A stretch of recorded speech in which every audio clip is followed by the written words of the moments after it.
అమిత్ షా మీదే నిన్నటి నుంచి పార్లమెంట్లో పడిచొస్తున్నారు. ముఖ్యంగా ప్రతిపక్ష నాయకుడు రాహుల్ గాంధీ కూడా ఇతడే మిమ్మల్ని కొట్టాడు అని చెప్పి అమిత్ షా ఫోటో కూడా చూపిస్తూ మీడియాకి చెప్పాడు.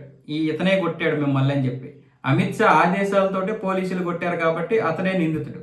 అతడు రాజీనామా చేయాలి. ఒకవేళ అమిత్ షా ఆదేశాలతో కాకుండా సొంతంగా పోలీసులు కొడితే అమిత్ షా అసమర్థుడు. ఏ విధంగా చూసినా అమిత్ షా రాజీనామా చేయాల్సిందే. పిల్లల మీద కొట్టినటువంటి ఆ దెబ్బలు ఏవైతే ఉన్నాయో అవి ఖచ్చితంగా అమిత్ షా ఇచ్చింది. నేను పార్లమెంట్లో దీని గురించి మాట్లాడతానంటే నాకు అవకాశం ఇవ్వడం లేదు, మైక్ కట్ చేస్తున్నారు.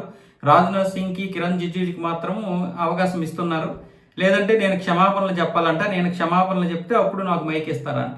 నేను ఎందుకు చెప్తాను? బజరంగ దళ కార్యకర్తలకి, ఆర్ఎస్ఎస్ కార్యకర్తలకి నేనైతే క్షమాపణలు చెప్పనని రాహుల్ గాంధీ ఇప్పుడు మీడియా ముందు మాట్లాడుతున్నాడు. మరి ఎవరు క్షమాపణలు చెప్తారు? ఇప్పుడు నిరాధారమైనటువంటి వ్యాఖ్యలు చేసేయడం, ఏది పడితే అది మాట్లాడేయడం, నేను తప్పు చేయలేదు, నేను క్షమాపణలు చెప్పను, ఆయనే మైక్ ఆపుకొని ఆయనే వెళ్ళిపోతాడు. మళ్ళీ ఏమో నాకు మైక్ ఇవ్వలేదు పార్లమెంట్లో అంటాడు. ఎంత తొందరగా పార్లమెంట్ లోపలికి వెళ్ళి బయటకు వచ్చేద్దామా అనే విధంగా ఉంటాడు ఆయన.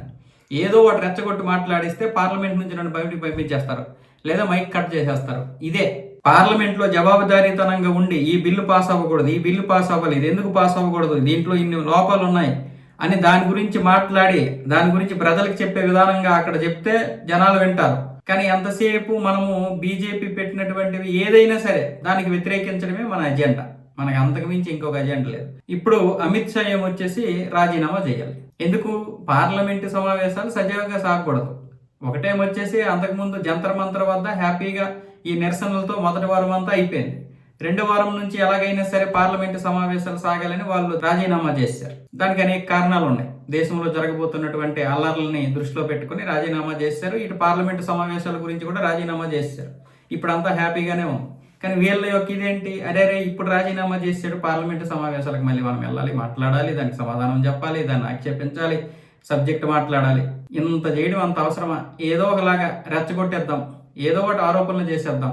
ఆ మంత్రి ఏమొచ్చేసి రేపులు చేశాడు, ఈ మంత్రి ఏమొచ్చేసి హత్యలు చేశాడు అని చెప్పేస్తే చాలు, మన మైక్ కట్ చేసేస్తారు, మనం హ్యాపీకి బయటకు వచ్చేవచ్చు. ఇంతే. మనకి ఎక్కడుంది జవాబుదారీతనం?